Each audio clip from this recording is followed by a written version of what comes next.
Bonjour à toutes et à tous et bon dimanche, bon appétit si vous êtes en train de manger le dernier épisode de The Walking Dead d'Daryl Dixon. Il est sorti vendredi, j'ai pas eu le temps de m'en occuper avant.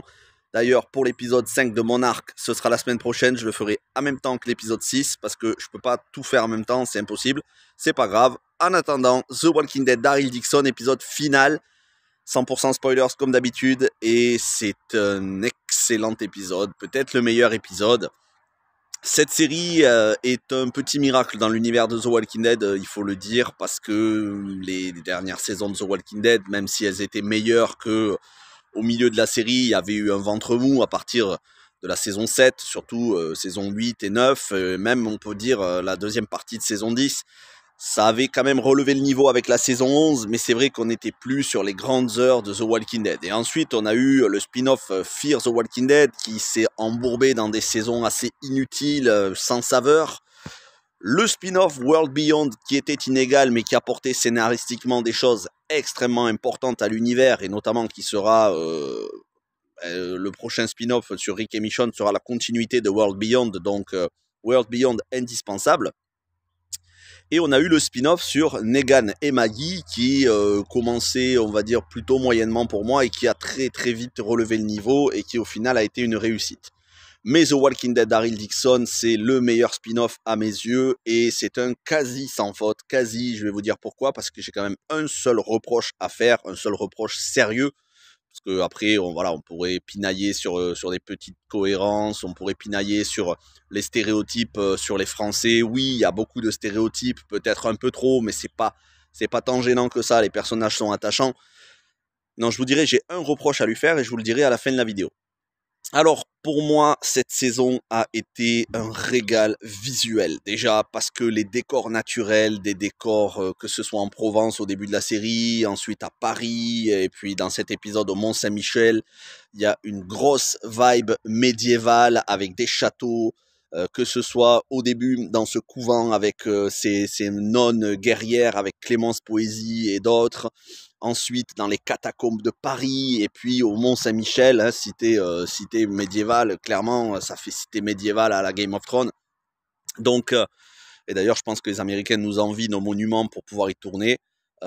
Au niveau visuel, voilà, il y a eu très peu de fond vert, c'est vraiment une réussite. Ils ont recréé, j'ai regardé les interviews un petit peu de Norman Reedus et des autres acteurs, ils ont recréé des décors, hein. Voilà, c'est vraiment l'ambiance cabaret à Paris était tellement bien retranscrit. Ça, c'est déjà le premier gros point positif. Le deuxième gros point positif, c'est la musique. J'en ai pas parlé assez et dans cet épisode, ça se ressent. Mais c'est déjà le cas dans les autres épisodes. La musique est magnifique. Mais vraiment, il y a eu un soin qui est apporté à la musique, plus que sur les autres séries The Walking Dead, je trouve. Et on peut, grâce heureusement au fait qu'on a beaucoup de séquences où il parle pas et on entend la musique, on peut pleinement l'apprécier. Alors que ce soit la musique composée ou les chansons choisies. Et ici, on a une très belle reprise de Le vent l'emportera de Noir Désir. Je trouve que la reprise est très belle, bien appropriée aux scènes. L'autre énorme point, et je pense que c'est le point principal, c'est l'interprétation, parce que le scénario est quand même assez classique, on va y revenir, mais c'est l'interprétation. Et bon, même si Norman Reedus, on ne doutait pas de sa qualité d'acteur, là je trouve qu'il est encore plus en forme que sur The Walking Dead, déjà parce qu'il a la vedette, qu'il ne partage pas forcément l'écran avec tous les autres personnages de The Walking Dead, donc on le voit beaucoup plus de temps, et notamment dans cet épisode 6 final de la saison 1, il est touchant parce que quand il va s'arrêter dans le cimetière où il y a son père qui avait été un soldat pendant le débarquement de Normandie, il me semble, pendant la Seconde Guerre mondiale, il va voir le cimetière avec la tombe de son père et voilà, il va être partagé entre la nostalgie, l'émotion, les larmes, et puis nous, on pense aussi à toute son évolution, on passe à son frère Merle Dixon, dont il a été fait des références dans la saison. Donc voilà, c'est très personnel comme épisode sur Daryl, et Norman Reedus arrive à faire passer des émotions. J'ai trouvé ça magnifique de faire ça. En plus, c'est un très bel hommage à la France.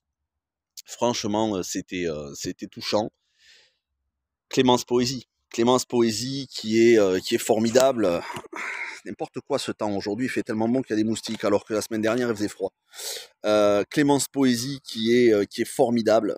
Pour moi, c'est une excellente actrice française. Je suis très content qu'il l'ait embauchée sur une série The Walking Dead. Elle remonte le niveau, même si le niveau était déjà très bon grâce à Norman Reedus, mais elle remonte le niveau. Et dans cet épisode 6, on sent qu'il y a clairement une attirance entre les deux. Après, je peux me tromper, mais pour moi, il y a clairement une attirance entre Izzy, donc Isabelle, jouée par Clémence Poésy, et Daryl. À voir peut-être pour les autres saisons. Est-ce qu'ils vont finir ensemble? Ce serait pas si mal que ça, puisque de toute façon, Norman Reedus, c'est un fan de la France. Sa femme est française, enfin franco-allemande, c'est Diane Kruger. Donc ce serait pas mal qu'il lui fasse une femme française, quoi.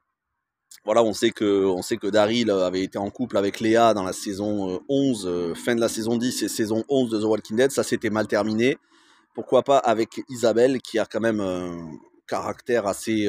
voilà, c'est une dure à cuire. Et en même temps, elle a beaucoup de douceur. Le personnage est vraiment bien écrit et Clémence Poésy retranscrit ça à la perfection. C'est vraiment du très très bon boulot. Et Romain Lévy qui dans cet épisode, c'est la rédemption de Romain Lévy. Romain Lévy, c'est le méchant. Alors j'ai oublié son nom, mais qui finalement retrouve Daryl et tout le groupe et au lieu de les tuer, tue les hommes de Genet parce que il voit dans le regard de Laurent l'innocence et il ne veut pas tuer un enfant. Surtout quand Laurent lui dit Dieu vous aime, Romain Lévy il voit peut-être une rédemption possible. Donc il décide de les épargner et même il les aide en leur disant où aller pour rejoindre le Mont Saint-Michel, quitte à ce que lui ensuite se fasse battre, voire torturer éventuellement par les hommes de Genet lorsqu'elle découvre que il les a aidés, parce qu'elle n'est pas bête non plus, Genet. Et Anne Charrier, justement, Anne Charrier est excellente, elle est assez glaciale tout au long de la saison, je l'ai trouvée vraiment au niveau de l'acting des autres. Et enfin, on a Adam Nagaitis, c'est l'acteur qui fait Queen. Là, c'est pareil, on a la rédemption de Queen, puisque au début de l'épisode, on a Daryl qui va se battre avec ce rôdeur gonflé aux hormones. Bien évidemment, il va l'emporter. Et ensuite, ils vont jeter aussi Queen dans la fosse. Ils vont libérer d'autres zombies. Queen, finalement, il sera mordu, il me semble, ou griffé, je ne me souviens plus. Et il se sacrifiera pour donner du temps à Daryl, pour sauver Laurent et Isabelle. Donc voilà, la rédemption de Queen qui regrette d'avoir utilisé Laurent et Isabelle. Donc on a quand même des personnages de méchants qui sont bien écrits, qui ont de la subtilité, qui au niveau de la psychologie sont un peu moins bourrins que certains ennemis dans The Walking Dead. Je pense au groupe des Reapers dans la saison 11 qui avait été très mal exploité. Ici, les méchants, voilà, ils ont des intentions qui sont plutôt, on va dire, du côté façon CRM, c'est-à-dire rebâtir la civilisation, mais en n'hésitant pas pour ça à éradiquer des groupes de résistants. Ça, c'est ce qu'on avait déjà vu dans The Walking Dead World Beyond. Est-ce que ce sera en lien avec le CRM? Je vais y revenir ou pas. Mais malgré tout, voilà, c'est pas des méchants en noir et blanc, c'est-à-dire sans aucune nuance. Il y en a certains qui peuvent faire preuve d'humanité à certains moments, qui peuvent faire preuve de compréhension. Donc pour moi, cet épisode 6 est vraiment excellent. Donc voilà, comme je vous disais, les événements, le combat avec les zombies, le sacrifice de Queen, il s'échappe, ensuite ils rejoignent le Mont Saint-Michel, la rédemption de Romain Lévy qui les laisse partir et même qui les sauve des hommes de Genet. Et puis, dernière demi-heure, les 20 dernières minutes, c'est Daryl qui hésite. Est-ce qu'il va rester? Il s'est attaché, notamment au petit Laurent qui, à la fin, le rejoint sur une des petites collines en terre qu'il y a près de la mer. Et Daryl se tourne vers l'océan, il voit un bateau arriver. Il voit de l'autre côté Laurent et il hésite. Et c'est comme ça que se termine l'épisode. On pense, en toute logique, qu'il va revenir au Mont Saint-Michel.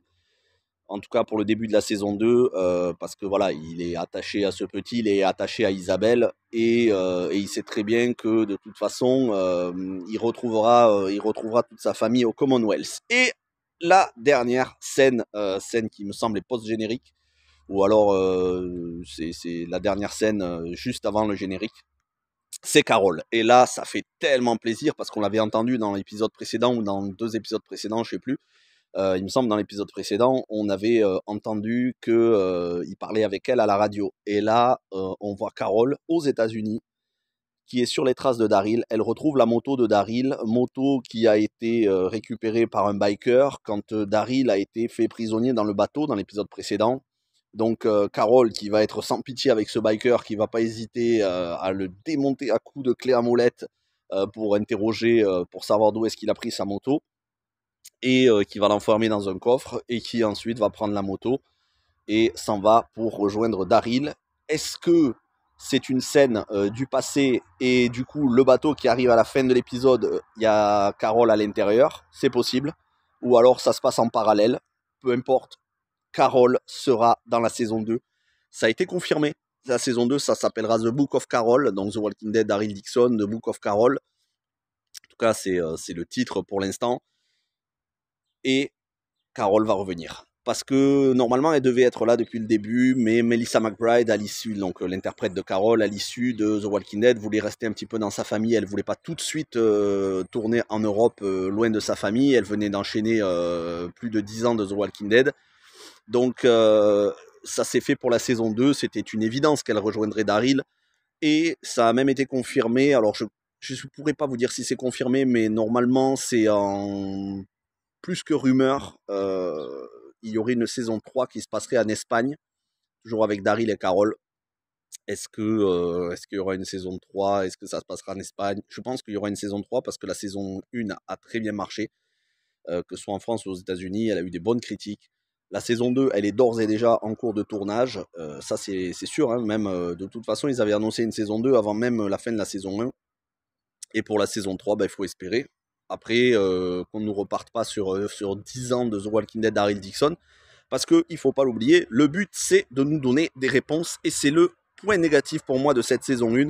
On n'a pas assez de réponses sur les liens avec World Beyond, les liens avec le CRM, les liens avec Rick et Jadis, que l'on avait vu, donc joué par Pollyanna McIntosh, que l'on avait vu dans The Walking Dead World Beyond, qui sera présent dans le prochain spin-off qui sort en février aux États-Unis, le 25 février, sur Rick et Michonne.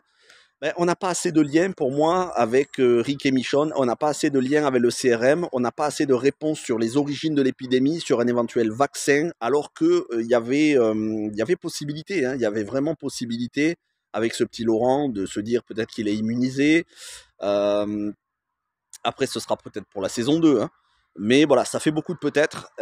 Pour moi, c'est le gros reproche que j'ai à faire à cette saison 1. On n'a pas assez de réponses en lien avec l'origine de l'épidémie ou un éventuel remède, et avec le CRM, parce qu'on sait que le CRM... Ça, c'est une moto. On sait que le CRM dans The World Beyond, il cherche une solution. Il cherche à la fois l'origine de l'épidémie et un vaccin. C'est tout l'intérêt de The Walking Dead World Beyond, les 2 saisons. Je vous encourage vraiment à regarder parce que scénaristiquement, elles sont au cœur de l'univers The Walking Dead. Sans World Beyond, il n'y a pas d'univers The Walking Dead. Sans World Beyond, il n'y a que The Walking Dead, Fear the Walking Dead, c'est tout. World Beyond, c'est grâce à World Beyond qu'il y a tous les spin-offs parce qu'ils vont tourner, ils vont graviter autour. Donc voilà, ça manque un peu de réponse, c'est dommage. Après, c'est que 6 épisodes, on devrait avoir la saison 2, 6 épisodes de plus. Je trouve que ce format est très très bien adapté. C'était le cas pour Dead City avec Maggie et Negan, c'est le cas pour Daryl Dixon. Il y aura aussi 6 épisodes pour Rick et Michonne. D'ailleurs, pour Rick et Michonne, il devrait y avoir plusieurs saisons, c'est tout à fait c'est en rumeur. Donc écoutez, moi je suis très content sur cette saison 1 de Daryl. Pour moi c'est vraiment un petit miracle. On revient de loin parce que parce que The Walking Dead ça a été une des meilleures séries dans les années 2010.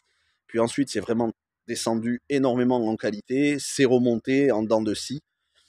Et là, cette saison, elle est quasi irréprochable au niveau de la réalisation, de l'interprétation, de la musique, de la tension, le rythme.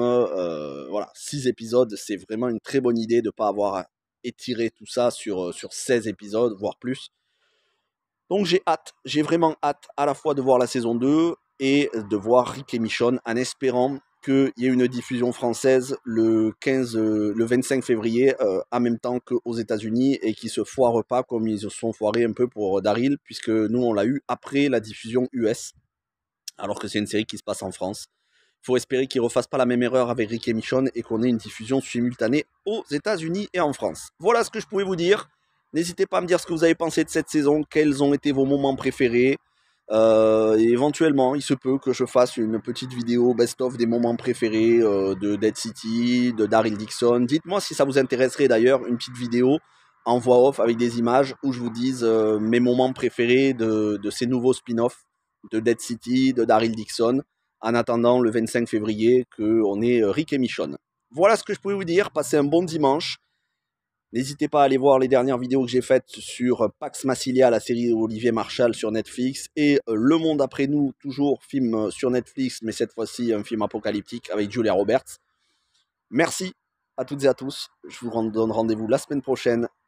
Bonne journée. Ciao tout le monde.